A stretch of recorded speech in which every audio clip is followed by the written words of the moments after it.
Chapter 9. In the Witch's House. And now, of course, you want to know what happened to Edmund.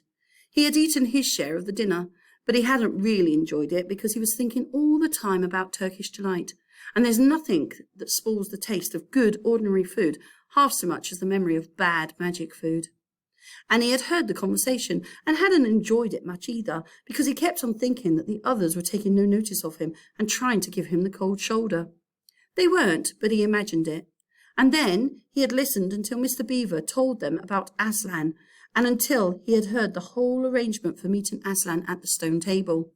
It was then that he began very quietly to edge himself under the curtain which hung over the door. For the mention of Aslan gave him a mysterious and horrible feeling, just as it had given the others a mysterious and lovely feeling. Just as Mr. Beaver had been repeating the rhyme about Adam's flesh and Adam's bone, Edmund had very quietly turning the door handle, and just before Mr. Beaver had begun telling them that the White Witch wasn't really human at all, but half a djinn and half a giantess, Edmund had got outside into the snow and cautiously closed the door behind him. You mustn't think that even now Edmund was quite so bad that he actually wanted his brother and sisters to be turned into stone. He did not want Turkish delight and to be a prince and later a king, and to pay Peter back for calling him a beast.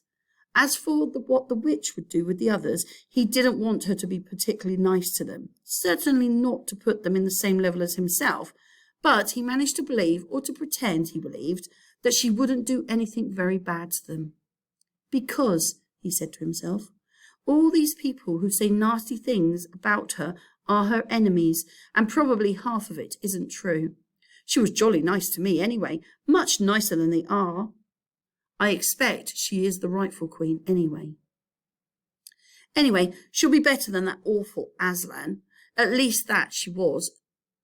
The excuse he made in his own mind for what he was doing. It wasn't a very good excuse, however, for deep down inside him he really knew that the White Witch was bad and cruel. The first thing he realised when he got outside and found the snow falling all around him was that he had left his coat behind in the Beaver's house, and of course there was no chance of going back to get it now. The next thing he realised was that the daylight was almost gone, for it had been nearly 3 o'clock when they sat down to dinner, and the winter days were short. He hadn't reckoned on this, but he had to make the best of it. So he turned up his collar and shuffled across the top of the dam. Luckily, it wasn't so slippery since the snow had fallen, to the far side of the river.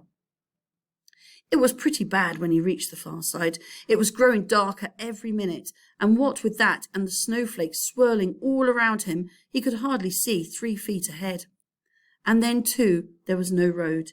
He kept slipping deep into deep drifts of snow and skidding on frozen puddles and tripping over fallen tree trunks and sliding down steep banks and barking his shins against rocks till he was wet and cold and bruised all over. The silence and the loneliness were dreadful. In fact, I really think he might have given up the whole plan and gone back and owned up and made friends with the others, if he hadn't happened to say to himself, "When I'm King of Narnia, the first thing I shall do will be to make some decent roads." And of course, that set him off thinking about being a king and all the other things he would do, and this cheered him up a good deal. He had just settled into his mind what sort of palace he would have, and how many cars, and all about his private cinema, and where the principal railways would be running, and what laws he would make against beavers and dams, and was putting the finishing touches to some schemes for keeping Peter in his place, when the weather changed. First, the snow stopped. Then a wind sprang up and it became freezing cold. Finally, the clouds rolled away and the moon came out. It was a full moon, and shining on all the snow that made everything almost as bright as day, only the shadows were rather confusing. He would never have found his way out if the moon hadn't come out by the time he got to the other river. You remember he had seen, when they first arrived at the Beavers, a small river flowing into the great one lower down. He now reached this and turned to follow it up. But the little valley came down, which it came was much deeper and rockier than the one he had left, and much overgrown with bushes. so that he could not have managed it at all in the dark. Even as it was, he got wet through, for he had to stoop under branches, and great loads of snow came sliding off onto his back. And every time this happened, he thought more and more how he hated Peter, just as if all this had been Peter's fault. But at last he came to a part where it was more level, and the valley opened out. And there, on the other side of the river, quite close to him, in the middle of a little plain between two hills, he saw what must be the White Witch's house. And the moon was shining brighter than ever. The house was really a small castle. It seemed to be all towers, little towers with long pointed spires on them, sharp as needles. They looked like huge dunces' caps or sorcerers' caps, and they shone in the moonlight, and their long shadows looked strange on the snow. Edmund began to be afraid of the house. But it was too late to think of turning back now. He crossed the river on the ice and walked up to the house. There was nothing stirring, not the slightest sound anywhere. Even his own feet made no noise on the deep, newly fallen snow. He walked on, past corner after corner of the house, and past turret after turret to find the door. He had to go right round to the far side before he found it. It was a huge arch, but the great iron gate stood wide open.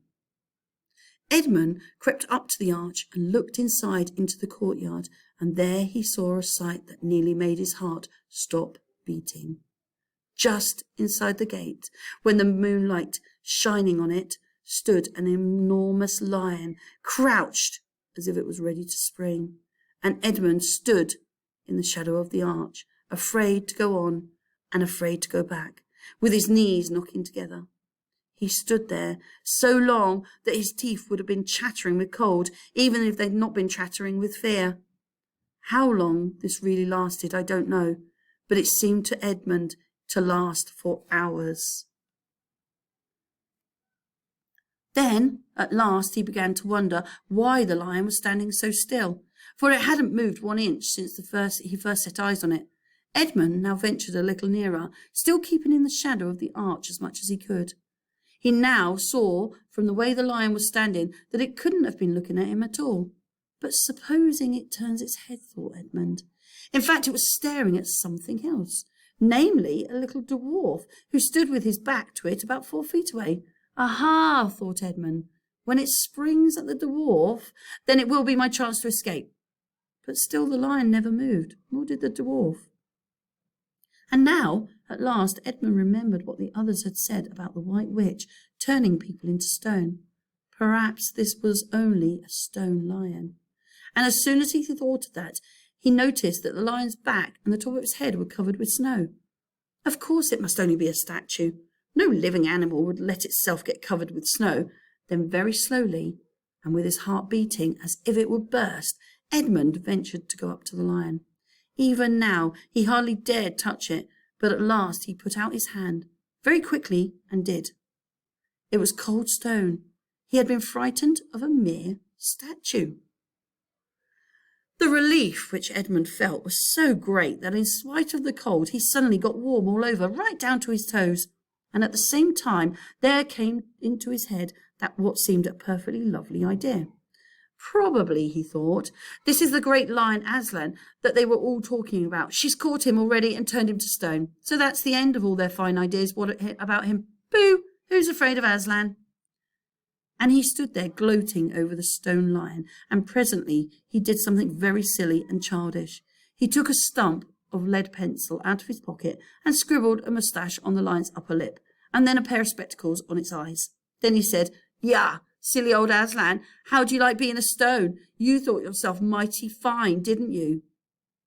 But in spite of the scribbles on it, the face of the great stone beast still looked so terrible and sad and noble, staring up in the moonlight, that Edmund didn't really get any fun out of jeering at it. He turned away and began to cross the courtyard. As he got into the middle of it, he saw that there were dozens of statues all about, standing here and there, rather as pieces stand on a chessboard when it's halfway through the game. There were some satyrs, and some stone wolves, and bears, and foxes, and cat, and a mountain of stone. There were lovely stone shapes that looked like women and who were really the spirits of trees. There was the great shape of a centaur, and a winged horse, and a long, lithe creature that Edmund took to be a dragon. They all looked so strange, standing there perfectly lifelike and also perfectly still in the bright, cold moonlight, that it was eerie working across the courtyard. Right in the very middle stood a huge shape like a man, but as tall as a tree, with a fierce face and a shaggy beard, and a great club in its right hand. Even though he knew it was only a stone giant and not a live one, Edmund did not like going past it. He now saw that there was a dim light showing from a doorway on the far side of the courtyard.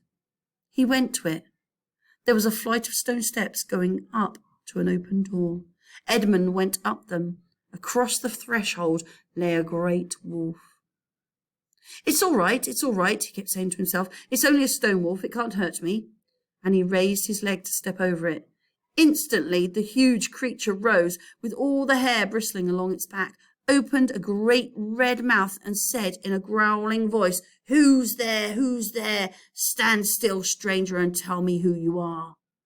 "If you please, sir," said Edmund, trembling so that he could hardly speak, "my name is Edmund, and I'm the son of Adam, that Her Majesty met in the wood the other day, and I've come to bring her the news that my brother and sisters are now in Narnia, quite close, in the beaver's house. She wanted to see them." "I will tell Her Majesty," said the wolf. "Meanwhile, stand still on the threshold, as you value your life." Then it vanished into the house. Edmund stood and waited, his fingers aching with cold and his heart pounding in his chest, and presently the great wolf, Margrim, the chief of the witches' secret police, came bounding back and said, come in, fortunate favourite of the Queen, or else not so fortunate." And Edmund went in, taking great care not to tread on the wolf's paws. He found himself in a long, gloomy hall, with many pillars, full, as the courtyard had been, of statues. The one nearest the door was a little fawn, with a very sad expression on its face, and Edmund couldn't help wondering if this might be Lucy's friend. The only light came from a single lamp, and close beside this sat the White Witch.